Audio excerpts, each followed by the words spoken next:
సొగసు ఉండి సిగ్గు లేకపోతే సమాధికి నడిపిస్తుంది. సొగసు ఉండి సిగ్గు లేకపోతే కనుక సమాధికి నడిపిస్తుంది. That is Samson. అది మీ శాంసన్.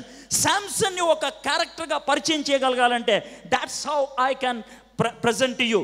మనందరిలో కూడా there is a little bit of Samson. Samson ఎవరు? he's a macho man. James బాండ్కి సెలెక్ట్ అవ్వగలిగేటువంటి వ్యక్తి. ఒకవేళ మిషన్ ఇంపాసిబుల్కి టామ్ క్రూజ్ పనికిరాడేమో, డెఫినెట్గా శాంసన్ పనికొస్తాడు. He's a 6-pack body with a sharp mind. ఆయనకి అద్భుతమైనటువంటి దేహం ఉన్నది, అమోఘమైనటువంటి జ్ఞానం ఉన్నది. ఒకవేళ శాంసన్ని 3 wordsలో నేను డిఫైన్ చేయమనంటే ఈ విధంగా చెప్పగలను. He has strong body, sharp mind and sensitive heart. He has a strong body, sharp mind and a sensitive heart. అంటే బలమైన శరీరము, పదునైన మనస్సు, సున్నితమైనటువంటి హృదయం కలిగిన వాడు Samson.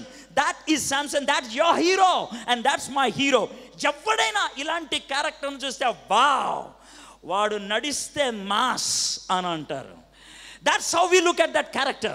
That's how we look at that person. ఈ ప్రపంచం అటువంటి వ్యక్తి కోసం ఎదురు చూస్తుంది.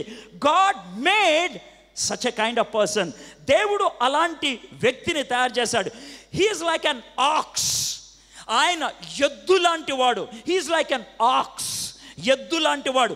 కానీ అలాంటి ఎద్దు లాంటి మనిషి బుద్ధి లేకపోతే నీళ్ళలాగా జారిపోయాడు. ఎద్దు లాంటి మనిషి బుద్ధి లేకపోతే నీళ్ళలాగా జారిపోయాడు. ఆయనకి 2 ఇష్యూస్. ఒకటి రొమాన్స్, రెండోది రివెంజ్. ఒకటి రొమాన్స్, రెండోది రివెంజ్. ఒకటి కామం, రెండోది కక్ష. తనకున్నటువంటి కామం కోరికలు కక్షల్లోకి నడిపించాయి. తనకున్నటువంటి కామపు కోరికలు కక్షలోకి నడిపించాయి. శాంసన్ని డిఫైన్ చేయమంటే బయటున్న సింహాన్ని చంపగలడు, కానీ లోనున్నటువంటి ఆవేశాన్ని ఆపుకోలేడు. 10 మంది మనుషుల్ని ఒక్కసారి చంపేయగలడు. 100 మంది ఒకేసారి రండి లెక్క తప్పొద్దు అనగలిగేటువంటి మగధీరుడు. కానీ అమ్మాయి ముందు కింద పడి ఏడుస్తూ నీ కాళ్ళు పట్టుకుంటా నీ బాంచన్ అనే దుర్మార్గుడు. That is Samson. That is Samson. He is a hero by birth and died as a zero. ఆయన హీరోగా పుట్టాడు, హీరోగా అవ్వటానికి పుట్టాడు, కానీ జీరోగా చచ్చిపోయాడు. God wanted him to be a hero and he made himself a zero. My friends, ఈ మాటలు ఎంత ఖచ్చితంగా ఎందుకు చెప్తున్నాను తెలుసా? I know you are talented people. I know you are born because God wanted you. దేవుడు నిన్ను ఆశించాడు కాబట్టి పుట్టించాడు. దేవుడు నీకు సంకల్పాన్ని బట్టి ఈ లోకంలో పెట్టాడు. మీలో తలాంతులు ఉన్నటువంటి వాళ్ళు ఉన్నారు, మీలో అభిరుచులు ఉన్నటువంటి వాళ్ళు ఉన్నారు, అమోఘంగా వ్యవహరించేటువంటి వాళ్ళు ఉన్నారు. అయితే శాంసన్ లాగా ఉన్నారేమో ఒక్కసారి ఆలోచించండి. Think weather your life is like Samson. Samson లాంటి జీవితం మీకున్నదేమో చూద్దాం. Because we have very less time, చాలా తక్కువ టైం ఉంది కాబట్టి బైబిల్లో అక్కడక్కడ కొన్ని వచనాలు మాత్రమే మనం చూద్దాం శాంసన్ యొక్క లైఫ్లోంచి. మీ దగ్గర బైబిల్స్ ఉంటే ఇప్పుడు తెరవండి. సంసోను న్యాయాధిపతుల గ్రంథం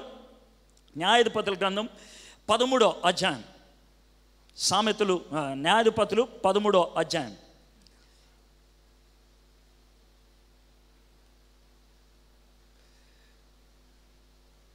okay.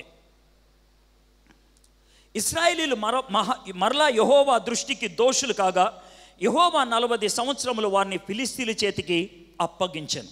Now look at this. ఇందులో ఒక బ్యూటిఫుల్ లెసన్ ఉంది.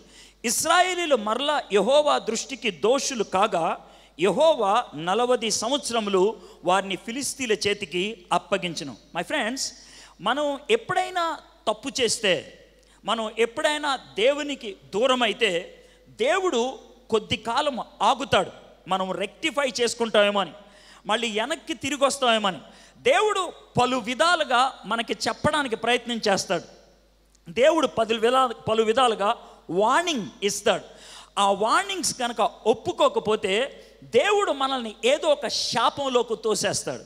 దేవుడు ఏదో ఒక బాధలోకి తోసేస్తాడు. జబ్బులు వస్తాయి, శాపాలు వస్తాయి, ఓడిపోతాం, సమస్యలు వస్తాయి, పడిపోతాం. ఎందుకో తెలుసా? దేవుడు నువ్వు తప్పు చేస్తున్నావు అని చెప్పినప్పుడు వినకపోతే వచ్చేటువంటి పర్యవసానం. ఇది బైబిల్ చెప్తున్నటువంటి మాట. లైట్ వేస్తే స్విచ్ వెలుగుద్ది, లైట్ వేస్తే ఫ్యాన్ తిరుగుద్ది, రాయి పైకి సెప్తే కింద పడుతుంది. ఎంత ఖచ్చితమో పాపం చేస్తే దేవుడు వార్నింగ్ ఇస్తాడు, వార్నింగ్ వినకపోతే గోబ వాయిస్తాడు. దాంట్లో ఎటువంటి అనుమానం లేదు, ఎటువంటి సంకోచం లేదు. That's how God deals. దేవుడు వార్నింగ్ ఇస్తాడు ఎందుకంటే ప్రేమ కలిగిన వాడు. దేవుడు గోబ వాయిస్తాడు ఎందుకంటే పరిశుద్ధుడు. వీళ్ళ విషయంలో కూడా అదే జరిగింది. వాళ్ళని మళ్ళీ బానిసత్వానికి పంపించేశాడు. అయితే బానిసత్వంలోకి వెళ్ళిన ప్రతిసారి కూడా మీరు న్యాయాధిపతుల గ్రంథం చూసినట్లయితే వాళ్ళు దేవునికి మొర్ర పెట్టారు. దేవా మేము పాపం చేశాం, మమ్మల్ని క్షమించవా, దేవా మేము తప్పు చేశాం, మమ్మల్ని క్షమించవా అని ప్రతిసారి ప్రార్థన చేశారు. కానీ 13వ అధ్యాయంలో వాళ్ళు ప్రార్థన చేసినట్టు ఎక్కడా లేదు. They did not pray. వాళ్ళు ఎక్కడా ప్రార్థన చేయలేదు. ఎందుకు ప్రార్థన చేయలేదనంటే there are 2 kinds of problems. కొన్ని ప్రాబ్లమ్స్ చాలా స్పెసిఫిక్గా వస్తాయి అన్నమాట. ఆ ప్రాబ్లం ఒక్కసారి రాగానే అమ్మో ఇంత ప్రాబ్లం వచ్చిందని దేవా అని అడుగుతాం. కొన్ని ప్రాబ్లమ్స్ వస్తాయి, అది జారుకుంటూ వెళ్ళిపోతున్నట్లు ఉంటుంది. ఆ ప్రాబ్లం వస్తే ప్రాబ్లం వచ్చినట్లు కూడా మనకు తెలియదు. దీనికి ఒక క్లాసిక్ ఎగ్జాంపుల్ మీకు ఇవ్వగలను. కప్ప ఉన్నది కదా, కప్పను కనుక ఒక బౌల్లో హాట్ వాటర్ పోసి, హాట్ వాటర్ ఉన్నటువంటి బౌల్లో కప్పను కనుక ఇసిరితే ఒక్క క్షణంలో ఆ హాట్ వాటర్లోంచి దూకి బయటికి వెళ్ళిపోతుంది. ఎందుకంటే కోల్డ్ వాటర్లో ఉండటం అలవాటు పడినటువంటి కప్ప హాట్ వాటర్లోకి వెళ్ళంగానే ఉండలేదు, దూకి బయటికి వెళ్ళిపోతుంది, చచ్చిపోతానేమో అని. అయితే